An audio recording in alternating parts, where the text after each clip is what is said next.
Ukraine 17वीं सदी। घर के पास चेरी का बाग है। वहाँ लड़कियां गाते हुए जा रही हैं और चेरी के पेड़ों के ऊपर भौरे गूंज रहे हैं। शानदार समय है जीने के लिए। पोलिश शासन जबरन प्रावोस्लावीय चर्च के अधिकारों को सीमित कर रहा है और सबसे अधिक संभावना है कि तुम्हें अपने राज्य को बढ़े हुए कर चुकाने पड़ेंगे। और अब कई दशकों से आप दक्षिण से तातारों के हमलों का सामना कर रहे हैं। क्या भयानक समय है जीने के लिए। कीव रूस के विघटन के बाद विदेशी राज्य निर्माण की प्रक्रियाओं के कारण यूक्रेन की अधिकांश भूमि लिथुआनियाई ग्रैंड ड्यूकडम के नियंत्रण में आ गई। लेकिन पोलैंड ने लिथुआनिया के साथ साजिशें की और जुलाई 1559 में ल्यूब्लिन संघ पर हस्ताक्षर के बाद दोनों राज्य एक में मिल गए, रिपब्लिका कॉमनवेल्थ। लेकिन व्यावहारिक रूप से वास्तव में पोलिश ही थे जो भूमिकाओं में थे और वास्तव में उन्होंने राज्य का भाग्य तय किया। समझौते की शर्तों के अनुसार जनसंख्या का हिंसक कैथोलिककरण शुरू किया गया। स्थानीय सत्ता के प्रतिनिधि पोलिश जमींदार या उनके प्रति वफादार लोग बन गए और एक साधारण यूक्रेनी के अधिकारों को दबा दिया गया था और उसे अपने पेशे और व्यापार में सीमित कर दिया गया। और तुम्हें पता है क्या, तुम धिक्कार है। हम जंगली क्षेत्र में जा रहे हैं और यूक्रेनियन जंगली मैदान में जाने लगे। यह यूक्रेन में एक कम आबादी वाला क्षेत्र था जहां पोलिश शासन था, लेकिन पश्चिमी क्षेत्रों की तुलना में यह बहुत कमजोर था। अपमानित यूक्रेनी लोगों को इस स्वतंत्रता की ओर आकर्षित करता था। अब हम कृषि और पशुपालन करेंगे और कोई हमें रोकने वाला नहीं होगा। यह असली स्वतंत्रता है। नमस्ते दोस्तों। तू तातार है ना? हाँ। तू युवा लड़कियों और लड़कों को बंदी बना लेगा, है ना? हाँ। और तुम शायद मुझे पकड़ लोगे, है ना? हाँ। और जानते हो क्या, तुम सबको धिक्कार है। हम अपनी रक्षा करेंगे। और वे अपनी रक्षा करने लगे। तातारों के लगातार हमलों के कारण उन्हें अपनी रक्षा खुद करनी पड़ी और वर्षों के दौरान यूक्रेनियंस ने लड़ाई करने का मजबूत अनुभव हासिल किया। पोलिश शासन दक्षिण से निरंतर हमलों से थक गया था और यह निर्णय लिया गया कि यूक्रेनी योद्धाओं से ऐसी संगठनों का निर्माण किया जाए जो इन हमलों से निपट सकें। इसी तरह से यूक्रेनी कोजकत्व का विकास हुआ। कुछ समय बाद कोजक इतनी शक्तिशाली ताकत बन गए कि वे पड़ोसी राज्यों के हमलों में भाग लेने लगे। उन्होंने खुद राजा के अधीन सेवा करना शुरू किया और यहाँ तक कि अन्य यूरोपीय संघर्षों में भाड़े के सैनिक बन गए। गांव सुबोतिव में एक ऐसे कोजक परिवार में जो छोटे फ्यूडल परिवार से था, एक लड़का पैदा हुआ और उसका नाम रखा गया बोगदान खमेलनित्स्की। बोगदान के पिता मिखाइल खमेलनित्स्की एक कोजक और चिगिरिन के उप प्रमुख थे और उसकी माँ कोजक परिवार से थी। छोटी उम्र से ही उसे कोजक परंपराओं के अनुसार पाला गया और लविव में आइजोइस्ट कॉलेज से शिक्षा प्राप्त करने के बाद वह कोजकत्व में शामिल हो गया और लड़ाइयों में भाग लेना शुरू किया। मॉस्को के पास एक लड़ाई के दौरान उसने खुद पोलिश राजा व्लादिस्लाव आईवी को बचाया। वैसे माना जाता है कि बोगदान राजा का सम्मान करता था और उसकी गहरी इज्जत करता था। 1620 में पोलिश ओटोमन युद्ध के दौरान वह अपने पिता के साथ सिसेरा की लड़ाई में भाग ले रहा था। चलो लड़कों, हमें अपनी जमीनों को ओटोमन साम्राज्य से बचाना है। चलो अपनी जमीन की आत्मा के लिए लड़ते हैं। वैसे हमारे जासूस ने बताया है कि ओटोमन बल हमारे से 4 गुना अधिक हैं। क्या मुसीबत है। ऑटोमन्स ने पोलिश कोजक बलों को पराजित कर दिया और बोगदान और उसके पिता इस्तांबुल में बंदी बन गए। लेकिन लड़ाई के बाद मिखाइल यानी पिता बीमार हो गए और मृत्यु के कगार पर थे। मेरे बेटे, तुम्हारा दिल हमेशा स्वतंत्र यूक्रेन के लिए धड़कता रहे, उसकी गरिमा और स्वतंत्रता के लिए। हमारी जमीन की रक्षा करो जैसे कि यह तुम्हारा सबसे कीमती खजाना है और तुम्हारी आत्मा हमेशा ताकत और दृढ़ता से भरी रहे। याद रखो कि हम कोजक हैं। हमारी स्वतंत्रता कभी नहीं झुकती और हमारी किस्मत हमारे अपने हाथों में है। मेरे बेटे, यूक्रेन की महिमा के लिए जियो। ठीक है पापा, मैं एक योग्य कोजक बनूंगा। और इस पल में बोगदान ने अलग तरह से सोचना शुरू किया। उसने तुर्की और तातार भाषा को पूरी तरह से सीखा और इसी वजह से उसने 2 साल तक ऑटोमन गैलरी में अनुवादक के रूप में सेवा की। उसने केवल युद्ध करने की कला को और मजबूत किया और ऑटोमन्स के प्रभाव में आकर इस्लाम स्वीकार कर लिया। रुको, में तो इतिहासकार मेहमेद सिनाई लिखते हैं कि यह सच है, लेकिन यह शायद बस एक किंवदंती है। 1622 में वह ऑटोमन बंदीगृह से भाग गया और रेस्ट्रोव कोजकत्व में शामिल हो गया। 20 के दशक में उसने ऑटोमन शहरों पर झापोरोजियन के समुद्री अभियानों में भाग लिया और इस्तांबुल के उपनगरों पर कब्जा कर लिया। बोगदान घर लौट आया। उसने शानदार मूंछें बढ़ाईं और गाना सुमकीवना से शादी की, लेकिन वह मर जाएगी और बाद वह ओलेना से शादी करेगा। खमेलनित्स्की ने कोजक के रूप में अपना करियर जारी रखा। वह चागिरिन रेजिमेंट में सेवा करता था, तातारों के खिलाफ कोजकों के अभियानों में शामिल था।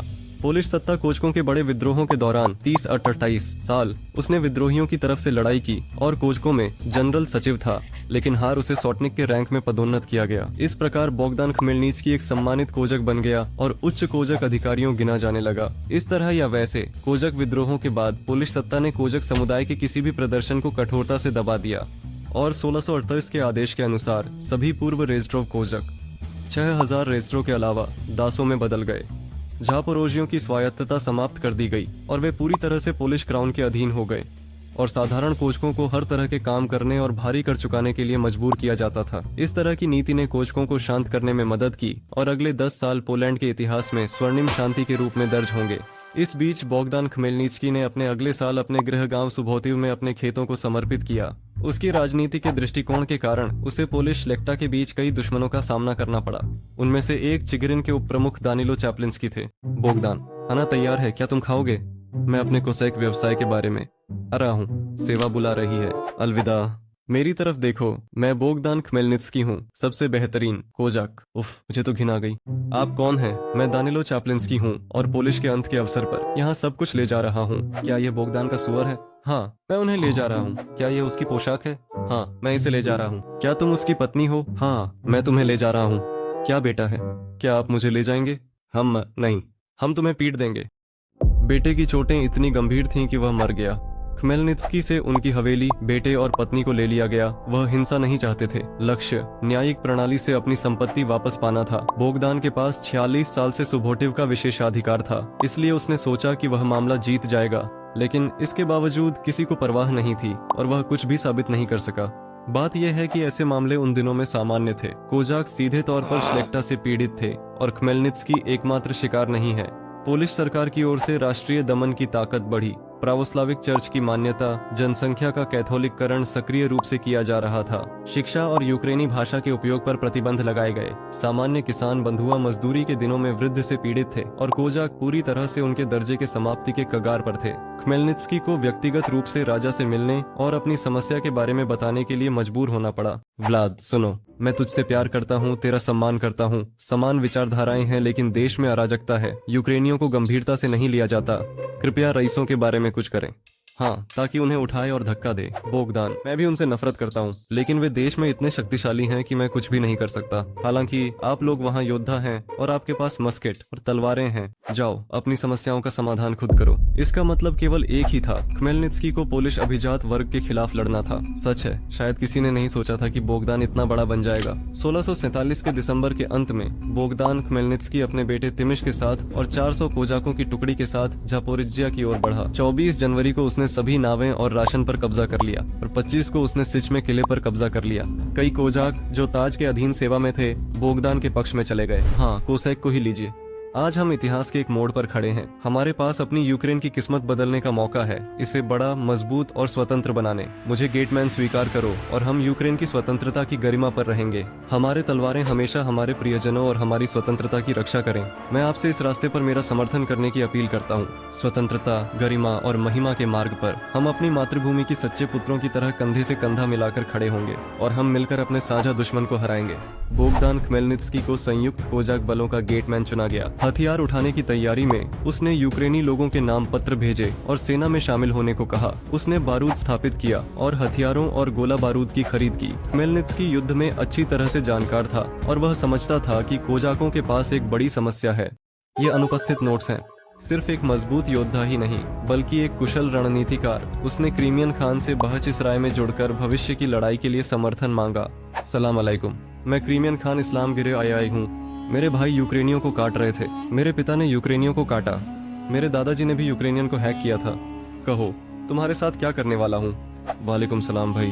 रुको, मेरे पास तुम्हारे लिए एक व्यापारिक प्रस्ताव है। तेरी अर्थव्यवस्था कब्जा किए गए कैदियों को तुर्क भाइयों को सौंपने पर आधारित है। अगर तुम मेरी युद्ध में मेरा समर्थन करते हो, तुम किसी को भी पकड़ सकते हो, यूक्रेनियंस को छोड़कर। भाई, और ये सुनने में बहुत अच्छा लगता है। 1648 में गेटमैनशिना और क्रीमियन खान के बीच बहचिसराय समझौता हुआ। योद्धा नेता तुगैबे ने 40,000 की क्रीमियन तातार सेना के साथ मदद के लिए आया। अब खमेलनित्स्की को दक्षिण से अचानक हमले का डर नहीं था, युद्ध के लिए तैयार था। 1948 के अप्रैल में पोलिश सरकार ने खमेलनित्स्की पर 30,000 की सेना भेजी, जिसका नेतृत्व मिकोला पोटोकी कर रहे थे। लेकिन पोलिशों के लिए सेना को विभाजित करना एक घातक गलती थी और मई टाइलिस में कोजाकों ने तातारों के साथ मिलकर पोलिश सेना को पराजित कर दिया और पोटोकी स्टीफन उस युद्ध के मैदान में मारा गया। यह लड़ाई इतिहास में पीले पानी की लड़ाई के रूप में दर्ज हुई और यह खमेलनित्स्की के पहले अभियान की शुरुआत बनी। इसके बाद पोलिश सेना पोटोकी और कालिनोव्स्की कोर्सुन की ओर पीछे हट गई। मजबूत शिविर में छिपे बोगदान खमेलनित्स्की और उनके सहयोगियों की टुकड़ियां 14 मई को शहर के करीब पहुंच गईं और यह पोलैंड के खिलाफ दूसरी महत्वपूर्ण जीत थी और पोलिश सेना के नेता तातारों के कब्जे में चले गए। बोगदान ने फिर से यूक्रेनियंस को आदेश दिए और पोलिश शासन के खिलाफ उठने के लिए बुलाया और सफल रहा। सितंबर के अंत तक विद्रोहियों ने वास्तव में पूरे दाहिनी ओर की यूक्रेन को मुक्त कर दिया। पोलिश सेना के बारे में जानकर कि वे पोडनिप्रोविया की ओर बढ़ने के लिए तैयार हैं, खमेलनित्स्की पश्चिम की ओर बढ़ गए। पोलिश सेना फिर से पोटोकी के नेतृत्व में है और खमेलनित्स्की के नेतृत्व में सहयोगी कोजाक तातार सेना ने पिलेव्स्की के पास लड़ाई शुरू की और यह एक भयंकर लड़ाई है। लड़कों, यह पोलिश सरकार की वरिष्ठ बैठक है। हमें विद्रोह के साथ कुछ करना होगा। ये खमेलनित्स्की कहाँ से आया और वह हमें पीट रहा है। यह अब मजाक नहीं है। हमारी मुख्य सेना हार गई है। हमें क्या करना चाहिए? हम युद्ध जारी रखेंगे। पेलियावेट्स्की की लड़ाई में जीत के बाद पश्चिम की ओर का रास्ता खुल गया और 16 सितंबर 48 में खमेलनित्स्की ने लविव को घेरना शुरू किया। अमीर बारों ने बड़ा फिरौती दिया ताकि बोगदान पीछे हट जाए। उसने ऐसा ही किया, लेकिन उसने पुल पर घेराबंदी शुरू की। अपने अभियान और विद्रोही ताकतों के साथ यह कहा जा सकता है कि यूक्रेनी भूमि पोलिश शासन से मुक्त थी। भाई, तुमने पहले ही बहुत कुछ कर लिया है। सर्दी शुरू हो रही है, बीमार सैनिक थक गए हैं, खाद्य सामग्री नहीं है, तुम्हें आगे क्यों जाना है? अच्छा, तुम थोड़ा खा लो और कीव लौट आओ। भाई, ऐसा ही करूंगा, मैं तुम विश्वास करता हूँ। युद्ध विराम कर कोजाक पीछे हट गए। 39 साल जनवरी, बोगदान की सेना पूरी तरह से कीव में प्रवेश किया। लोग खमेलनित्स्की का स्वागत नेता और नायक रूप में किया। इस विद्रोह में लगभग सभी जातीय यूक्रेनी क्षेत्रों के प्रतिनिधियों ने भाग लिया। पश्चिमी यूक्रेनी विद्रोही ओप्रिश्की ने महत्वपूर्ण योगदान दिया। बुकविनियन विद्रोही, जो मोल्दावियन राजकुमार के खमेलनित्स्की की सेना की मदद कर रहे थे और लविव को घेर रहे थे। यह अब सिर्फ एक विद्रोह नहीं था, यह एक राष्ट्रीय स्वतंत्रता युद्ध था। खमेलनित्स्की अब स्वतंत्रता गंभीरता से देख रहे थे। उसने यूक्रेनियों के रेशी पसपोलिताई से राज्य बनाने का अधिकार जातीय यूक्रेनी सीमाओं में स्थापित किया। उसने कोजाक यूक्रेन को कीवियन रूस की उत्तराधिकारी के रूप में भी देखा। और हमें क्या करना चाहिए? मेरा नाम यान काजिमीर आई है। मैं रेशी पसपोलिताई का नया राजा हूँ। मैं अपनी सेना को अपने साथ ले जाऊंगा और इन कोजाकों को हराऊंगा। ठीक है। 1639 में अप्रैल में यान काजिमीर ने वोलिन के माध्यम से खमेलनित्स्की के खिलाफ आक्रमण किया। साथ ही लिथुआनियाई सेना यानुश के नेतृत्व में कीव पर चढ़ाई कर रही थी। बोगदान ने 10 जुलाई को जबराज में सेना के एक हिस्से को घेर लिया और यान काजिमीर 2 ऐसा है, हमें उनकी मदद करनी चाहिए। लेकिन खमेलनित्स्की ने अचानक उन पर हमला किया और दुश्मनों को पराजित कर दिया। इस बीच उत्तर में लिथुआनियाई लगभग कीव तक पहुंच गए थे, लेकिन कोजाकों के हमलों ने लिथुआनियाइयों को पीछे हटने पर मजबूर कर दिया। और सफलता कैसी रही?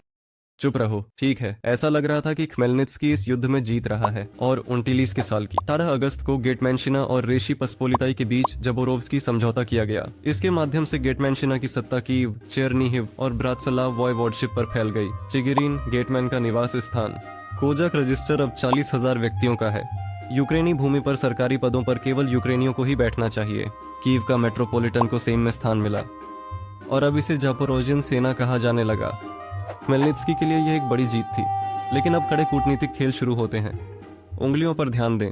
खमेलनित्स्की ने संघ बनाने के लिए मॉस्को के जार के साथ पत्राचार करना शुरू किया, जबकि दूसरी ओर चीजें उलट गईं, दूतों को रोकने के लिए ताकि मॉस्को युद्ध में शामिल न हो सके। तब गेटमैन क्रीमियन खानत और ऑटोमन साम्राज्य के साथ संबंध मजबूत करता है, जबकि पोलैंड मोल्दावियन शासक वासिल लुपू के समर्थन में शामिल होना। खमेलनित्स्की ने अपने बेटे तिमिश को कोजाक सेना के साथ मोल्दाविया भेजा ताकि वह रिम के शासक के साथ संधि कर सके।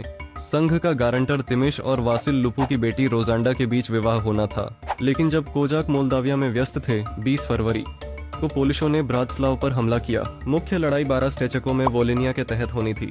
50,000 पोलिश सेना संयुक्त कोजाक तातार सेना के खिलाफ खड़ी हो गई। तो हमारा योजना क्या होगी? भाई मैंने यहाँ सोचा, मैं घर जा रहा हूँ। क्या तू मुझे ऐसे कठिन समय में नहीं छोड़ सकता? हाँ, लेकिन मेरे पास बागचिसराई में एक जरूरी काम है और आप जानते हैं, हम तुम्हें बंदी बना लेंगे। अविश्वसनीय मजाक था। खमेलनित्स्की बंदी बने और इवान बोगुन ने कोजाक सेना का नेतृत्व किया। उन्होंने रणनीतिक रूप से कोजाक सेना के हिस्से को बचाने में सफलता पाई, लेकिन पोलिश विजेता बने। वे बियाला चर्च की ओर पीछे हट गए। खमेलनित्स्की फिर से उनके साथ शामिल हो गए। इस समय लिथुआनियाई फिर से कीव पहुंच गए और उसे जला दिया और पोलिश और कोजाक सेना ने बियाला चर्च के पास एक कठिन लेकिन निर्णायक लड़ाई में प्रवेश किया। युद्ध से थकी हुई दोनों पक्षों ने बातचीत शुरू की, जिसका परिणाम बियाला चर्च शांति संधि बना। अब गेटमैनश्चिना की सत्ता केवल कीव के वोयवोडस्टों में फैल रही थी। कोजाक रजिस्टर को 20,000 व्यक्तियों तक घटा दिया गया। पोलिश मैग्नेट युद्धकालीन संपत्तियों में लौट आए और ब्रात्स्लाव और चेरनीहिव में पोलिश सत्ता फिर से स्थापित हो गई। यह बिल्कुल भी अच्छा नहीं है। गेटमैनश्चिना में कमजोरी और निराशा के संकेत बढ़ते जा रहे थे।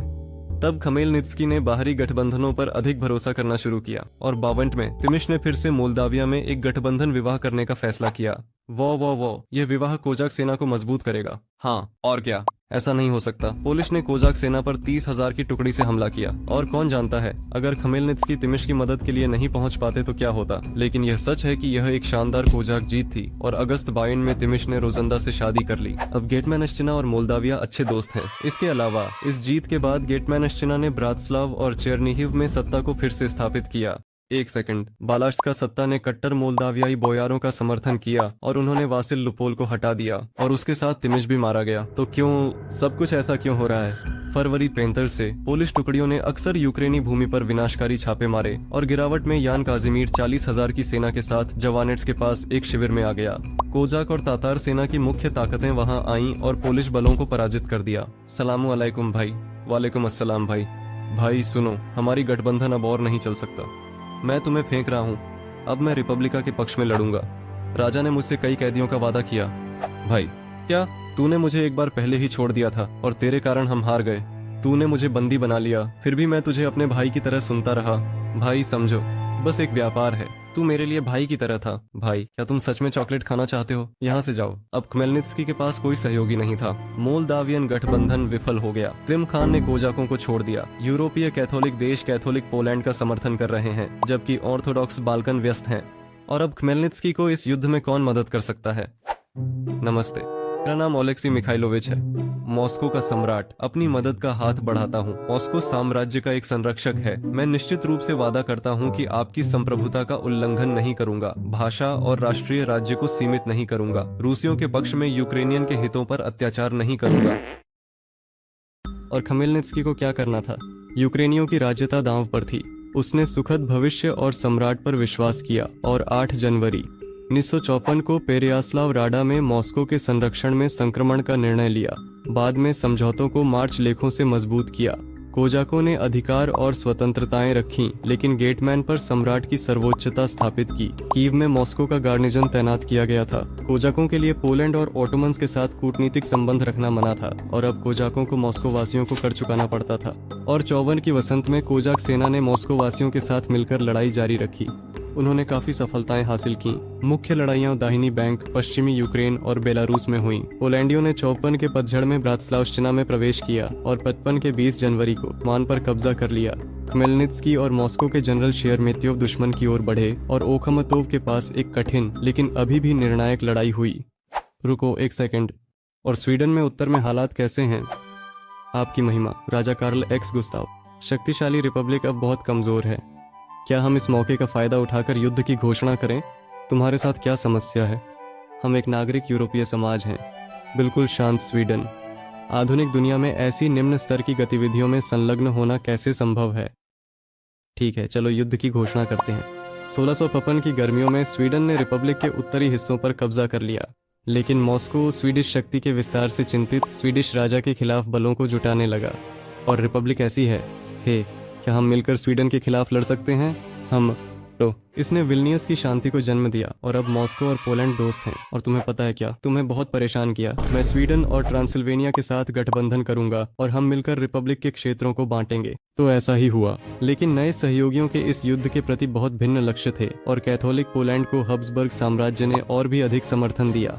यहाँ तक कि यूरी राकोसी, एंटोन जादानोविच के नेतृत्व में एक पूरी सैन्य मुहिम थी, लेकिन अभियान असफल रहा। यह हार केवल खमेलनित्स्की को मौत के और करीब ले आई। राष्ट्रीय मुक्ति युद्ध ने यूक्रेनी भूमि को एकजुट किया और लोगों को आत्मनिर्धारण के लिए संघर्ष करने के लिए प्रेरित किया। खमेलनित्स्की राष्ट्रीय पहचान और स्वतंत्रता के लिए संघर्ष का प्रतीक बन गया। यह घटना यूक्रेन के इतिहास का एक हिस्सा बनी हुई है और हमें अपनी स्वतंत्रता के लिए संघर्ष की महत्वपूर्णता याद दिलाती है। ये सवाल उठता है कि बोगदान की मृत्यु के बाद गेटमैन कौन होगा, और बहुत से लोगों ने यूरी खमेलनित्स्की का समर्थन किया, जो बोगदान खमेलनित्स्की का दूसरा बेटा था। मेरे बेटे, याद रखो, तुम्हारा दिल हमेशा स्वतंत्र यूक्रेन के लिए धड़कता रहे, उसकी गरिमा और स्वतंत्रता के लिए। हमारी भूमि को अपने सबसे कीमती खजाने की तरह संभालो और तुम्हारी आत्मा हमेशा शक्ति और दृढ़ता से भरी रहे। याद रखो कि हम कोजाक हैं, हमारी इच्छा अजेय है, हमारी किस्मत हमारे अपने हाथों में है। जीवित रहो मेरे बेटे, यूक्रेन की महिमा के लिए जीवित रहो। ठीक है पापा, मैं एक योग्य कोजाक बनूंगा।